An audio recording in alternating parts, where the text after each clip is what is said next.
ભારતમાં પેઇન્ટ સેક્ટરની આગેવાની કરનારી કંપની એશિયન પેઇન્ટ્સ અને બર્જર પેઇન્ટ્સની બાદશાહતને મોટો પડકાર મળી શકે છે, કારણ કે આ સેક્ટરમાં થઈ છે આદિત્ય બિરલા ગ્રુપની ફ્લેગશિપ કંપની ગ્રાસિમ ઇન્ડસ્ટ્રીની એન્ટ્રી. ગ્રાસિમે આવતા 3 વર્ષમાં પેઇન્ટ બિઝનેસમાંથી નફો કમાવાની શરૂઆત કરવાનું લક્ષ્ય રાખ્યું છે. પેઇન્ટ સેક્ટરમાં ગ્રાસિમની એન્ટ્રીથી બાકીની કંપનીઓ પર શું અસર પડશે? શું આ સેક્ટરમાં સ્પર્ધા વધી જશે? શું બદલાતા સમયમાં પેઇન્ટ સેક્ટરમાં રોકાણ કરવું જોઈએ? જો હા, તો કયા શેરોમાં? આવો સમજીએ. ગઈ 22 ફેબ્રુઆરીએ આદિત્ય બિરલા ગ્રુપની કંપની ગ્રાસિમ ઇન્ડસ્ટ્રીઝે બિરલા ઓપસ બ્રાન્ડ હેઠળ ડેકોરેટિવ પેઇન્ટ્સ બિઝનેસમાં એન્ટ્રી લઈ લીધી છે. આ કંપનીએ પાણીપત, લુધિયાણા અને તામિલનાડુના ચૈયારમાં 3 પેઇન્ટ મેન્યુફેક્ચરિંગ પ્લાન્ટ્સની શરૂઆત કરી છે અને આ રીતે કંપનીએ 80,000 કરોડ રૂપિયાના ડેકોરેટિવ પેઇન્ટ્સ માર્કેટમાં ડગ માંડ્યા છે. માર્ચના મધ્યથી બિરલા ઓપસની પ્રોજેક્ટ્સ પંજાબ, હરિયાણા અને તામિલનાડુમાં મળતી થઈ જશે. તો જુલાઈ 2024 સુધી 1 લાખ સુધીની વસ્તી ધરાવતા દેશના બધા શહેરોમાં આ પ્રોજેક્ટ્સ ઉપલબ્ધ થશે. જાન્યુઆરી 2021માં કંપનીએ આ બિઝનેસમાં 10,000 કરોડ રૂપિયાના રોકાણની સાથે એન્ટ્રી કરવાની જાહેરાત કરી હતી. આવતા 3 વર્ષની અંદર કંપનીએ 10,000 કરોડ રૂપિયાની ગ્રોસ રેવન્યુની સાથે સાથે ઇન્ડસ્ટ્રીને પોતાની હાજરીનું ભાન કરાવવાનું પણ લક્ષ્ય રાખ્યું છે. અને શું કામ ન રાખે? કારણ કે કંપની એક ઝટકામાં આખા સેક્ટરની 40% ક્ષમતા જેટલું ઉત્પાદન શરૂ કરવા જઈ રહી છે. ફાઇનાન્શિયલ યર 23ના અંત સુધી પેઇન્ટ સેક્ટરની સાઇઝ 62,000 કરોડ રૂપિયા હતી, જેમાં ટોપ 5 કંપનીઓનો સંગઠિત ક્ષેત્રમાં અંદાજે 90% માર્કેટ શેર હતું. ટોપ 5 કંપનીઓની ફાઇનાન્શિયલ યર 23ના અંત સુધી અંદાજે 42.2 લાખ કિલોલીટરની વાર્ષિક ક્ષમતા હતી. આવતા 3 થી 4 વર્ષમાં ઇન્ડસ્ટ્રીમાં 20 થી 22,000 કરોડ રૂપિયા ક્ષમતા વિસ્તાર પર ખર્ચ થશે, જેમાં 10,000 કરોડ રૂપિયા ગ્રાસિમ ઇન્ડસ્ટ્રીઝ અને 8,750 કરોડ રૂપિયા એશિયન પેઇન્ટ્સ તરફથી રોકાણ કરવામાં આવશે. ક્ષમતા વિસ્તાર પૂર્ણ થયા બાદ આખા સેક્ટરની ક્ષમતામાં 20%ની વૃદ્ધિનું અનુમાન છે. હવે સવાલ એ છે કે ગ્રાસિમની એન્ટ્રીથી પેઇન્ટ સેક્ટરની કંપનીઓ પર કેટલી અસર થશે? આદિત્ય બિરલા ગ્રુપના ચેરમેન કે.એમ. બિરલાએ બિઝનેસ સંપૂર્ણ રીતે શરૂ થયાના 3 વર્ષની અંદર નફામાં આવવાનું લક્ષ્ય નિર્ધારિત કર્યું છે. એનાલિસ્ટનું માનવું છે કે કંપનીની આખા દેશમાં પહોંચ, મોટા ક્ષમતા વિસ્તાર ખર્ચ અને બધા પ્રકારની પ્રોડક્ટ્સમાં હાજરીથી નફાને પ્રોત્સાહન મળશે અને આખા સેક્ટરમાં હલચલ વધશે. પરંતુ બ્રોકર્સે કંપનીના આ પગલા બાદ પણ પોતાનો તેજીનો દૃષ્ટિકોણ જાળવી રાખ્યો છે. ફાઇનાન્શિયલ યર 25માં કંપનીની કર્ણાટક, મહારાષ્ટ્ર, પશ્ચિમ બંગાળમાં વધુ 3 પ્લાન્ટ્સ શરૂ કરવાની યોજના છે, જેનાથી કુલ 13.32 લાખ કિલોલીટરની વાર્ષિક ક્ષમતા થશે. બ્રોકિંગ હાઉસ પ્રભુદાસ લીલાધરના જણાવ્યા અનુસાર કંપનીએ જે ક્ષમતા ઉત્પાદનનું લક્ષ્ય નક્કી કર્યું છે તે ઇન્ડસ્ટ્રીની બીજી, ત્રીજી અને ચોથી સૌથી મોટી કંપનીની કુલ ક્ષમતાથી પણ વધુ છે.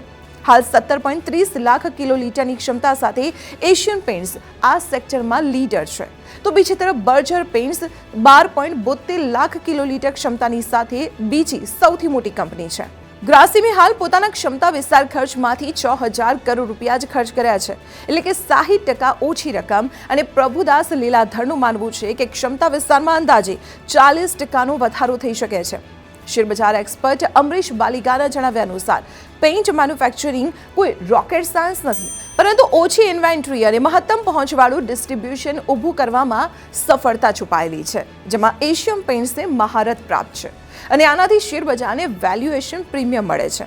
નવી કંપનીઓ ડેકોરેટિવ પેઇન્ટ્સમાં આવી રહી છે, એટલે કંસાઈ નેરોલેક પર તો નહીં, પરંતુ બર્જર, એક્ઝો નોબલ, ઇન્ડિગો અને JSW પેઇન્ટ્સની નાની નેશનલ અને રિજનલ કંપનીઓ પર અસર થશે, કારણ કે માર્કેટ શેર પ્રાપ્ત કરવા માટે ગ્રાસિમના માર્કેટિંગ ખર્ચની કદાચ આ કંપનીઓ બરાબરી પણ નહીં કરી શકે.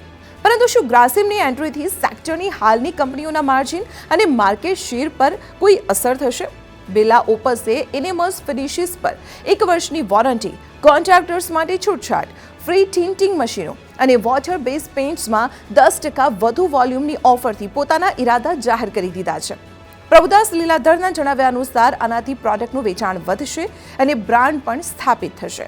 જોકે બ્રોકરેજ હાઉસનું એમ પણ માનવું છે કે ગ્રાસિમની એન્ટ્રીથી એશિયન પેઇન્ટ્સ, બર્જર પેઇન્ટ્સ અને કંસાઈ નેરોલેક જેવી મોટી કંપનીઓ આક્રમક વલણ અપનાવી શકે છે, જેમાં ઊંચા ટ્રેડ ડિસ્કાઉન્ટ્સ અને ગ્રાહકોને આપવામાં આવતી ઓફરથી ટૂંકા ગાળામાં ગ્રોથ પર અસર પડી શકે છે. જ્યાં સુધી ગ્રાસિમની એન્ટ્રીને લઈને સ્થિતિ સ્પષ્ટ નથી થઈ જતી, ત્યાં સુધી પેઇન્ટ શેરોથી અંતર જાળવી રાખવું જોઈએ. જ્યાં સુધી માર્જિનની વાત છે તો એશિયન પેઇન્ટ્સ વધુ મુશ્કેલીમાં છે, કારણ કે માર્જિન રેકોર્ડ સ્તરની નજીક છે, જ્યારે કંસાઈ નેરોલેકની સ્થિતિ સારી છે. આવું એટલા માટે કારણ કે પીકથી માર્જિન અંદાજે 4% નીચે છે.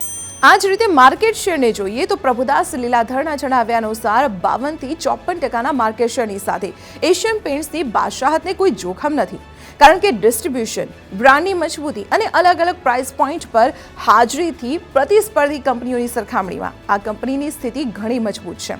જોકે બેલા પ્લસની રણનીતિના આધારે વોલ્યુમ પર દબાણની આશંકાને નકારી ન શકાય. જો ડેકોરેટિવ પેઇન્ટ્સ સેગમેન્ટમાં કંપનીના માર્કેટ શેરમાં 1%નો પણ ઘટાડો થયો તો ગ્રોથ પર તગડી અસર પડી શકે છે. બીજી તરફ ઇન્ડસ્ટ્રીયલ પેઇન્ટ સેગમેન્ટમાં મજબૂત અને આઉટલુક તેમજ જમીન વેચાણથી મળેલા 1000 કરોડ રૂપિયાથી કંસાઈ નેરોલેક સ્થિતિનો મુકાબલો કરવા માટે વધુ તૈયાર દેખાઈ રહી છે. થર્ડ ક્વાર્ટરના પરિણામો અને ગ્રાસિમની એન્ટ્રીને જોતા સેક્ટર લીડર એશિયન પેઇન્ટ્સ પર મોટાભાગના બ્રોકર્સનો ભરોસો હાલક ડોલક છે. મેક્વાયરી અને HSBC સિવાયના બ્રોકર્સ શેરને લઈને બુલિશ નથી. હવે સૌથી મહત્વનો સવાલ, શું બદલાતી પરિસ્થિતિના સમયમાં પેઇન્ટ સેક્ટરમાં રોકાણ કરવું જોઈએ? જો હા, તો કયા શેરોમાં?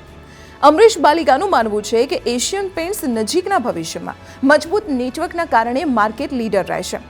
2 વર્ષના દૃષ્ટિકોણથી આ શેરને 3900 અને 4200 રૂપિયાના લક્ષ્ય સાથે દરેક ઘટાડે ખરીદવાનો યોગ્ય સમય છે. તો પૂરા સેક્ટરની સાથે સાથે કંસાઈ નેરોલેકમાં પણ ઘટાડો થયો છે. મધ્યમ ગાળાના દૃષ્ટિકોણથી આ શેરને 350 રૂપિયાના લક્ષ્ય સાથે ખરીદો, કારણ કે ઇન્ડસ્ટ્રીયલ સેગમેન્ટમાં ગ્રાસિમની એન્ટ્રીની અસર ઓછી રહેશે અને આ શેર બાઉન્સ બેક કરવામાં સૌથી આગળ રહી શકે છે. એકંદરે ગ્રાસિમની એન્ટ્રીથી પેઇન્ટ સેક્ટરમાં ઉથલપાથલ શરૂ થઈ ગઈ છે. ભલે કંપનીઓ પર આની અસર થવામાં થોડો સમય લાગે, પરંતુ બ્રોકર્સ તેનાથી જરૂર પ્રભાવિત છે, જે તેમના રિપોર્ટ્સમાં નજરે પડી રહ્યું છે. અને આવા સંજોગોમાં જ્યાં સુધી નવા ડેવલપમેન્ટને લઈને સ્થિતિ સ્પષ્ટ નથી થઈ જતી કે સ્થિરતા નથી આવી જતી, ત્યાં સુધી આ સેક્ટરમાં રોકાણને લઈને સતર્ક રહેવામાં જ સમજદારી છે.